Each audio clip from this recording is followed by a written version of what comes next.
At first light in Lancaster County, Pennsylvania. The fog clings low over rows of corn and the silhouettes of hand-built barns. The rooster's crow breaks the silence, but the real signal that the day has begun comes from the rhythmic thwack of an axe meeting hardwood. Jacob Stoltzfus, a 76-year-old Old-Order Amish man, splits logs with unflinching repetition. His arms, lean and veined like twisted cables, move in a fluid, practiced arc honed over decades. There's no warm-up routine, no compression sleeves or protein shake. Just instinct, muscle memory, and the raw force of a body kept in motion by necessity, not choice.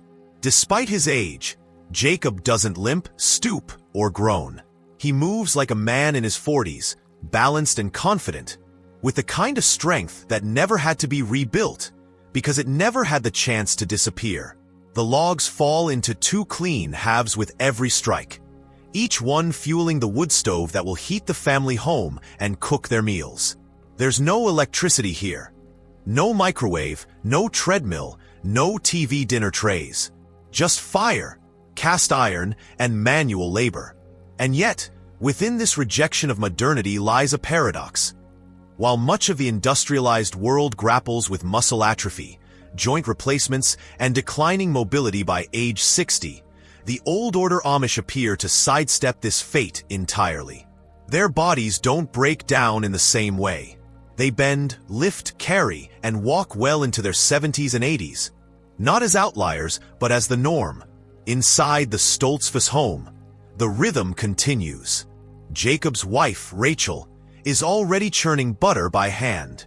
Her posture is upright, her grip steady. She jokes that their muscles don't come from exercise. They come from doing what has to be done. That mindset, passed down through generations, is perhaps the first secret to Amish vitality. Motion is not a choice, it is a life pattern. Down the road, another family prepares for a day of barn building. Children carry hammers. Teens hoist beams. Elder men set the structure's corners with pinpoint precision, their gnarled hands acting as guides for the next generation. There are no weightlifting records here, no apps tracking squats or steps, but the results speak for themselves in bodies that defy age with quiet, consistent strength. So what exactly allows this community, largely untouched by modern convenience, to maintain such formidable physical health deep into life? The answer starts with something deceptively simple. They never stopped moving, and that movement, hardwired into their daily rituals, is the bedrock of a system that rebuilds muscle not through science, but through soil, sweat, and survival. The Amish don't count steps, yet they take more than almost anyone else in the country. On average, Old-Order Amish men log nearly 18,000 steps a day, with women averaging close to 14,000. But these aren't treadmill strolls or leisurely walks. They're woven into farm labor, carpentry, harvesting, and child-rearing. At the heart of this movement is a principle both simple and profound. Muscle doesn't degrade when it's used for its original purpose. In the town of Bird in Hand, researchers have quietly studied these communities for decades, trying to understand how, despite avoiding gyms and modern medicine, many Amish retain the mobility and physical capability of people 30 years younger. The results continue to confound expectations. In contrast to national trends where muscle mass declines rapidly after age 50, leading to sarcopenia, instability, and frailty, the Amish exhibit markedly slower rates of decline. This is partly due to the diversity of their movement. Rather than repetitive gym routines, their bodies are subjected to a wide range of functional tasks.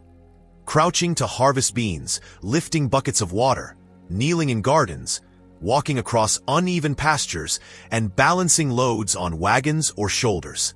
The terrain varies, the weight shifts, and the posture adjusts accordingly, keeping stabilizer muscles engaged and reflexes sharp.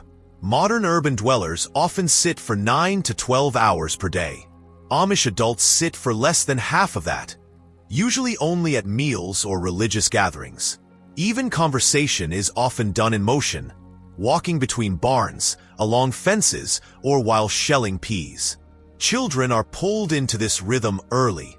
By age 5, many are already helping feed chickens or carry baskets of vegetables. By 12, most have a grasp of basic chores that demand strength and coordination, from carrying firewood to milking cows by hand. It's not just the quantity of movement that matters. It's the consistency across seasons and years. There is no bulking season or gym hiatus. A 63-year-old Amish woman might haul laundry to a clothesline across frozen grass in winter, just as she does in summer heat. The body doesn't get a chance to atrophy because the labor never disappears. And while some may assume this is a recipe for wear and tear, the opposite often proves true. The varied intensity and constant low to moderate exertion resembles what physiologists now describe as the ideal movement-rich environment for muscle longevity. Perhaps most revealing is the absence of intentional fitness. The Amish don't train for marathons or count reps. They don't stretch before a task. They do the task and the body adjusts. What emerges is not sculpted muscle for display, but durable muscle built for use. Wrists thick with tendon density, calves shaped by hill walking, forearms roped from handling hay bales and hammering nails. Their fitness is not temporary, not aesthetic. It's functional, invisible until needed, and always ready. But this uninterrupted cycle of strength is not without its challenges. In the next chapter, we'll follow a typical Amish morning from sunrise to midday, revealing how even the most basic chores double as a full-body strength regimen, and how this repetition forges resilience that doesn't fade with age. Long before the sun crests the ridge and spills light onto the fields, the morning in an old-order Amish homestead is already in motion. At 4:45 a.m., lanterns flicker to life in the main house, casting soft shadows across wooden floors. The air is cool, damp with dew, and carries the faint scent of hay and livestock. In one home near Intercourse, Pennsylvania, 39-year-old Samuel Lapp is already stepping into his boots. By the time most Americans are still asleep, Samuel is halfway through the day's first workout, though he'd never call it that. First stop, the barn. A dozen cows wait for milking, each producing upwards of 6 gallons per session. There's no automatic suction here, only the repeated, muscle-intensive motion of hand milking. Each cow takes roughly 10 minutes, and the rhythm taxes the forearms and grip as thoroughly as any gym routine. Alongside him, his father, now in his late 60s, matches his pace without pause. Years of doing this twice daily have left their mark, not in visible bulk, but in the quiet durability of fingers that never stiffen, wrists that never buckle, and shoulders that hold up under sustained repetition. Once the milk buckets are full, the next task begins: transporting them to the ice house. That means hauling 60-pound containers across uneven ground, often while navigating slippery paths or snow in colder months. Every step forces core stabilization, shoulder engagement, and balance correction, building what exercise science now calls proprioception, or the body's ability to sense its position in space. The Amish just call it getting the job done. Inside the kitchen, the women's morning labor is no less demanding. Kneading dough for a dozen loaves requires controlled pressure from shoulders down through the palms. Churning butter tests triceps and grip. Pumping water by hand into large basins builds resistance in the lats and deltoids. A hand-cranked grinder turns bones and scraps into feed, demanding the same rotational torque as a kettlebell twist. But here, every motion ends in food or fire, not a calorie count. Then comes the compost turn. Twice a week, compost pits must be agitated to keep the organic matter breaking down properly. This isn't a quick fork stir. It's 30 minutes of lifting and flipping soaked straw, vegetable matter, and manure using broad wooden shovels. The load is damp and heavy. The air is thick with earthy odor, and the full body motion engages legs, back, shoulders, and arms in unison, closely resembling compound lifts that modern fitness coaches swear by. By 9 a.m., with the first full wave of labor behind them, the Amish gather for a simple breakfast. Oats soaked overnight, fresh milk, eggs from that morning's gathering. There is protein, fat, and fiber, not in measured macros, but in proportions that have stood the test of time. The physical exertion doesn't end here. Fence repairs, field work, loom operation, or food preservation await. But even this early, one thing is clear. The average Amish morning compresses the equivalent of a full-body workout, endurance training, and mobility practice into a continuous, utilitarian flow. And it does so without a single piece of modern equipment. The Amish don't avoid machines for nostalgia. They reject them because their presence dulls the edge of the body. Nowhere is that more apparent than in the wash house. On Monday's laundry day, the entire family's garments, often soiled from farm labor, must be scrubbed, rinsed, wrung, and hung to dry. There's no push-button automation here. Instead, water is hand-pumped into basins from a nearby well, then heated with wood fire. Clothes are scrubbed against ridged zinc washboards, rubbed with lye soap that stings the skin, and turned again and again under friction until the stains vanish. For the arms and shoulders, it's like dragging resistance bands in repetitive bursts, but with far more consequence. Once washed, each garment goes through a hand-cranked wringer. The wringer's rollers, tightened by a rusted screw mechanism, push out excess water only if the user maintains constant force. It requires sustained triceps activation, strong wrists, and balance to keep it from tipping. Then comes the real labor, hauling baskets of wet laundry, heavier than one might expect, upstairs or outside to clotheslines that stretch across yards, fences, or even small pastures. Each lift over the head engages deltoids and traps, while the awkward basket weight demands core stabilization. Mechanization removes this friction, but in doing so, it removes the movement. In Amish homes, that movement is constant. Chopping onions isn't done with a food processor. It's knife work on hardwood cutting boards. Fields aren't tilled by tractors, but by horse-drawn plows that shake and resist the handler's body with every stone they strike. Steering a team of Belgian drafts while controlling a plow requires immense grip and upper back strength, especially during planting season when the soil is soft and drag resistance is high. In the absence of hydraulic lifts or motorized winches, everything that needs to rise is lifted by people. Hay bales, 40 to 60 pounds each, are stacked into barns by hand. Barrels of cider are rolled, not wheeled, across gravel paths. Chickens are fed by carrying 25-pound feed bags across long coops. No trolleys, no shortcuts. And it's this raw, mechanical absence that forces muscular presence. The Amish way, built on friction and leverage, creates not just strength, but coordination. Muscles don't fire in isolation. They cooperate. Even simple daily tasks carry this hidden resistance. Pumping water with a cast iron handle takes back and forth force across the lats and biceps. Cutting wood for the stove means swinging a maul overhead and down, a movement that combines explosiveness with precision. And driving posts into frozen ground with a sledgehammer at dawn calls on the kind of power athletes try to replicate in Olympic lifts. The Amish don't replicate it. They do it. All of this comes without ergonomic design. Tools are old, worn, handmade. Axe handles smooth from use, not shaping. Benches too narrow, stoves too low. Every misalignment adds a layer of demand. Every hour of labor adds micro-adjustments that teach the body to adapt, to bend, to carry, to push back. And yet, these constant adjustments do not seem to cause chronic injury. Instead, they create what modern kinesiologists describe as movement variability, a proven way to extend physical function well into later life.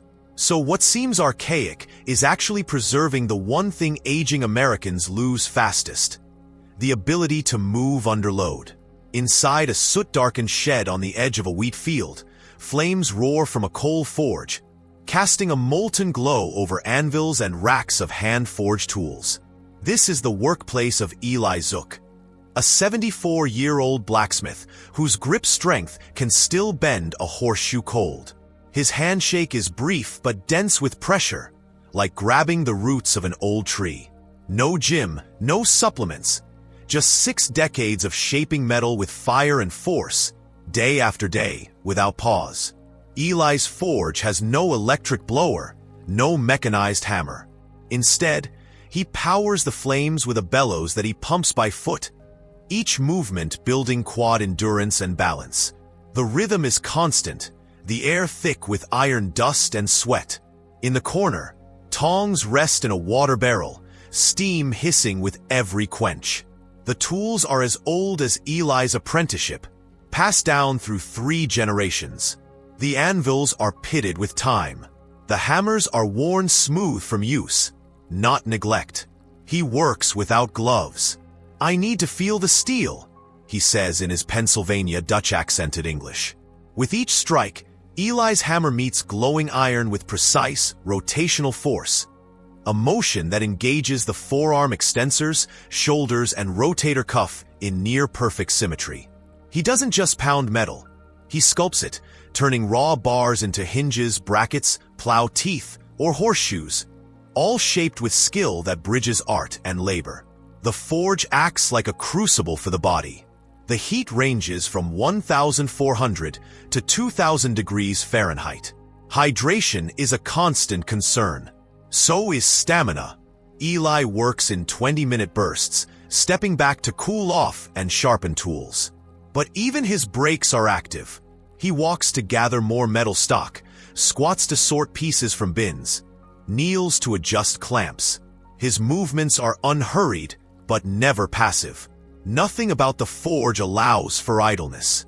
What surprises most visitors isn't Eli's endurance, but his posture.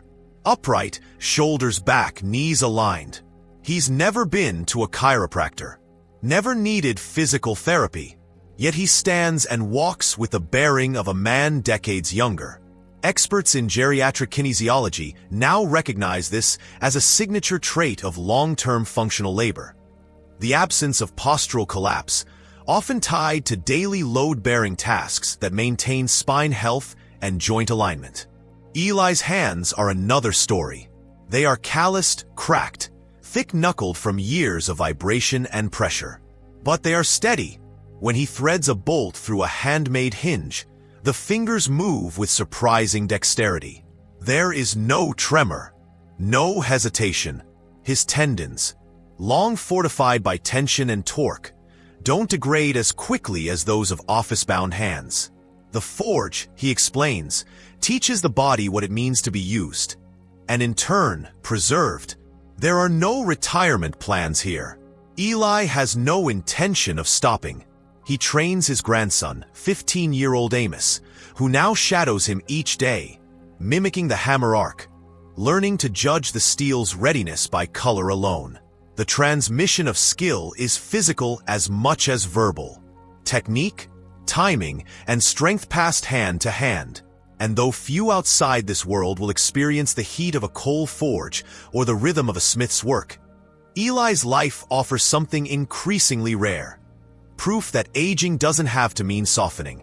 That joints can stay aligned, grip can stay strong, and posture can hold, if the body remains in service. Before the horses are hitched, before the fields are touched, the Amish walk. Always. To the barn, to the neighbor's farm, to school, to market. On gravel paths, packed dirt roads, and soft grass trails carved between cornfields. In the pre-dawn hush, footsteps crunch over crushed limestone, steady and unbroken. There are no cars in this world. Buggies are reserved for long distances, but even those require walking the horse out, harnessing it, checking the tack. So most trips happen on foot, not in joggers or padded insoles, but in plain, worn leather boots or bare feet, soles toughened by decades of earth and stone. This movement accumulates. 10 to 12 miles a day is average for many Amish adults. Children routinely walk 3 miles to school, twice a day, even in winter. Their stride remains efficient, their gait long and upright, heels striking cleanly, knees stable. They don't slouch. There is no overpronation, no dragging steps. Their bodies never forgot how to walk the way they were designed to, because they never stopped. Modern gait analysis would find something startling in these movements. Where many seniors outside the community begin to shuffle by age 70, the Amish maintain a walking pattern consistent with individuals 30 or 40 years younger. No canes, no orthopedic inserts.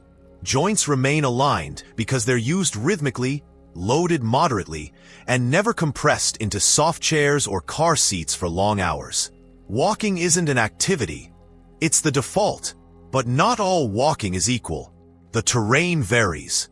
Gravel paths demand ankle stabilization and micro-adjustments with each step. Dirt trails test the arches and toes. Wet grass and uneven fields force the knees and hips to engage in subtle balance work. These small corrections, imperceptible to most, are what keep proprioception alive, especially in aging bodies. There's no deliberate balance training needed when every trip to the smokehouse or shed becomes a live-fire test of coordination. And the speed matters. Amish walking isn't a stroll. It's brisk, purpose-driven. Often, they're carrying something: buckets of feed, baskets of vegetables, tools for a neighbor. The load forces an upright spine, counterbalances the arms, and adds resistance training into the act of travel. In these conditions, the body doesn't have the luxury of collapsing into asymmetry.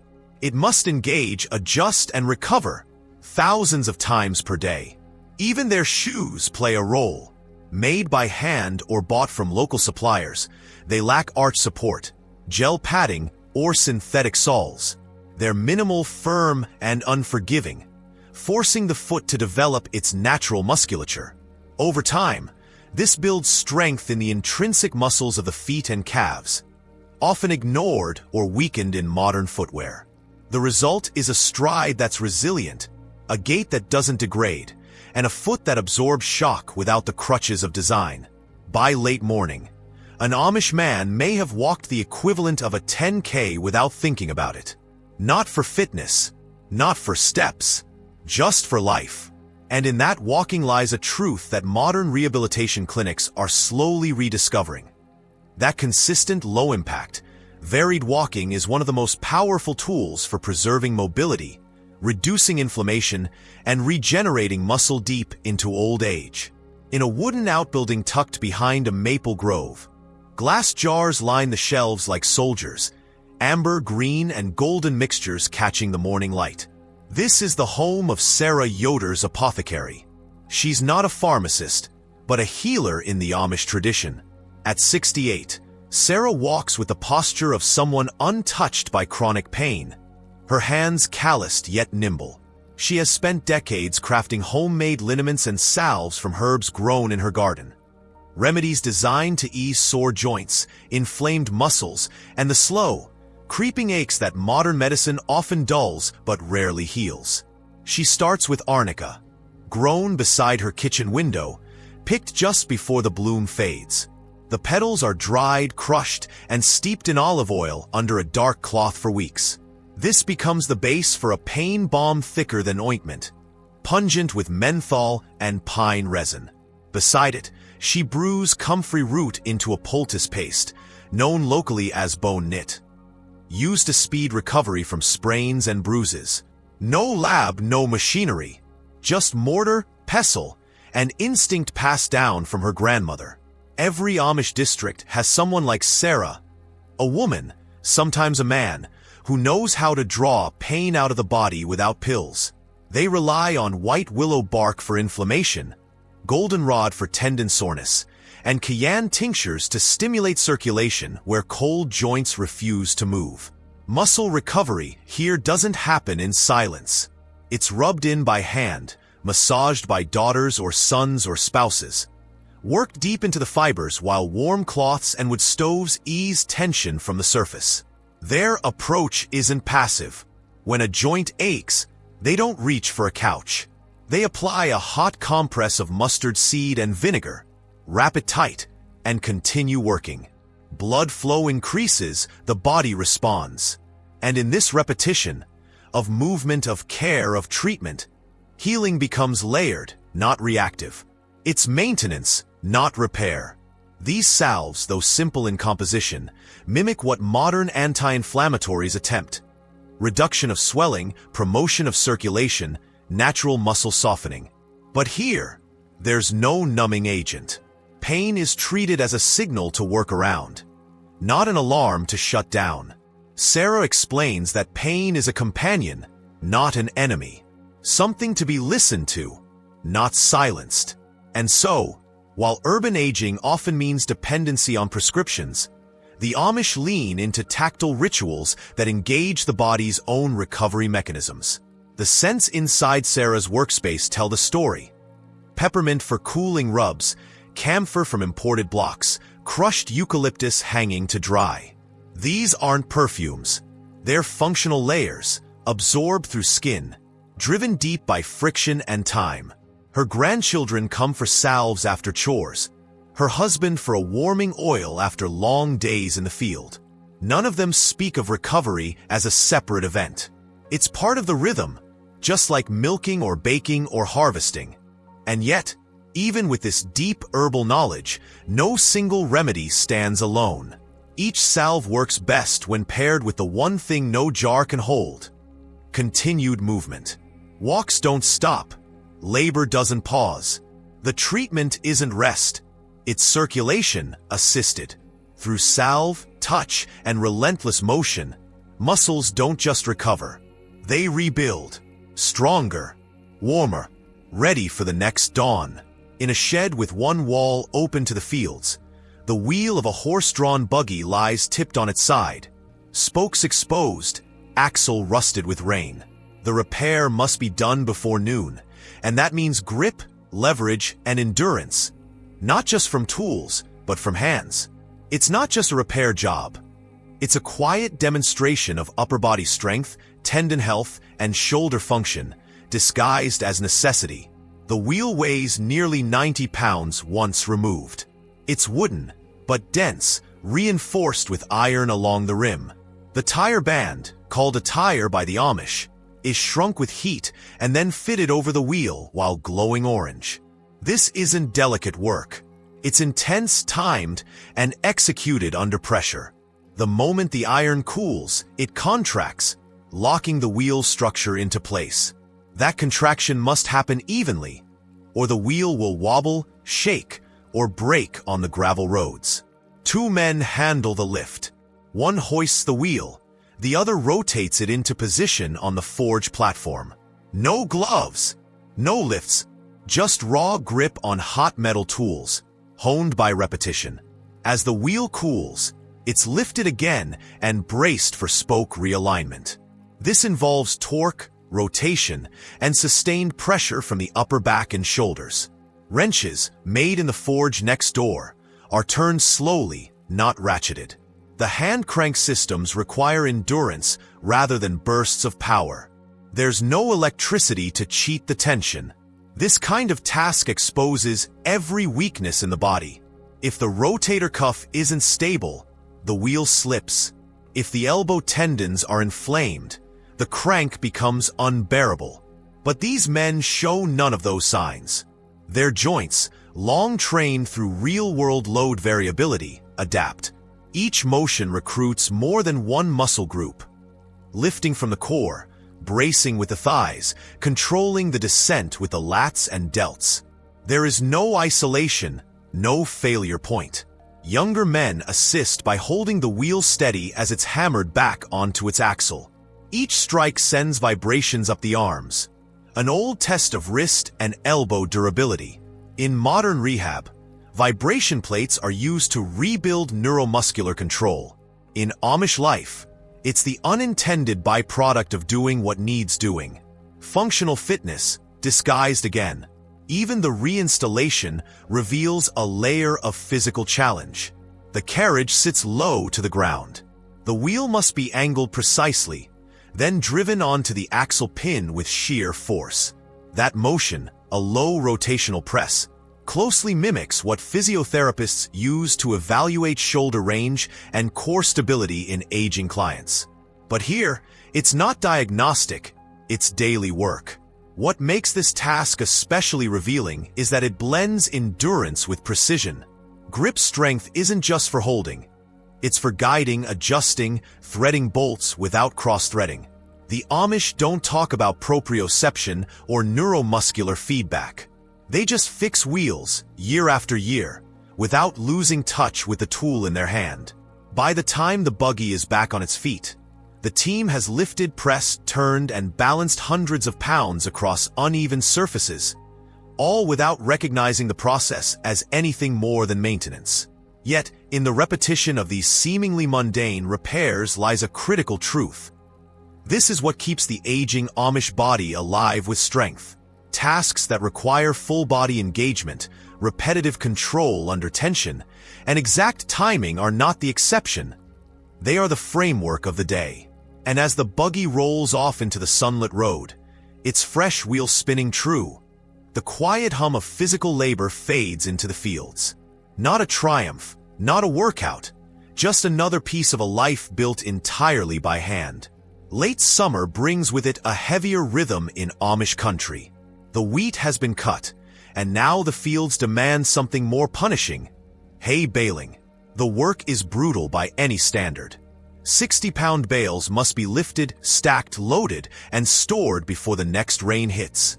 There's no automation, no conveyor belts, just bodies, balance, and the unrelenting pace of the sun as it climbs higher in the sky. At one farm near Paradise, Pennsylvania, 6 men, ranging in age from 18 to 72, move in a wordless pattern. 2 gather the bales from the rows. 1 drives the draft horses pulling the flatbed wagon, and the rest stack. Each lift is a full-body act. Squat grip, pull to chest, rotate, and press overhead. It mimics the Olympic clean and press. Only here it's done in succession, without pause, in heavy boots and denim shirts soaked with sweat. There's no counting reps, just field after field. The older men don't lag behind. In fact, they lead, setting the rhythm and correcting form instinctively. When a younger man falters, shifting too much weight to one side or lifting with a rounded back, a sharp look and a few firm words guide him back into proper motion. These aren't fitness tips, they're survival cues, learned from decades of labor, where a single mistake could mean a slipped disc or torn tendon. But it's not just strength being tested. It's heat tolerance, endurance, joint sequencing. Each hay bale forces the hands to grip tight twine, rough and dry, which tears at the palms. The forearms harden under the repeated tension. The hips and knees adapt to the uneven ground. The lower back must stay neutral, resisting the temptation to bend or twist out of alignment. Every lift and stack is a negotiation between fatigue and efficiency. At midday, the crew pauses only briefly to drink water from metal jugs wrapped in burlap. The break is quiet. No phones, no distractions. Just shade, breath, and the slow return of energy. Within minutes, they're moving again. The wagon's full, and the barn loft is waiting. This next phase is the most dangerous. The bales must be lifted to a second story using a manual pulley system or, more often, by sheer effort, handed up from man to man, each transfer requiring trust and timing. A slip means a fall. A misstep on the ladder means a broken leg or worse. And yet, injuries are rare. The coordination built over years becomes a kind of sixth sense. The body knows where to step, how to catch, when to brace. Inside the barn, the air is thick with hay dust. Breathing here is a challenge of its own. The stacks must be tight, interlocked, stable. There's no room for error. One bad pile, and the whole stack could collapse under its own weight. So the older men check every alignment, every press, every corner. Their eyes are trained for imbalance. Their bodies respond before conscious thought. This is the labor that reshapes the body, not in a sculpted cosmetic way, but in density, durability, balance. After hours of stacking, the sweat-drenched shirts reveal torsos still strong, still mobile. Not swollen with isolated muscle, but layered with the kind of strength that holds up barns, not just mirrors. When the last bale is set and the floor swept clean, the men descend the ladder in silence, muscles humming, joints warm. The field is bare now, save for the faint lines in the grass where the wagon turned. And though the day has wrung every ounce of strength from their bodies, they do not limp, they do not stagger. They walk home upright, with the quiet pride of another job done, not in spite of their age, but because of it.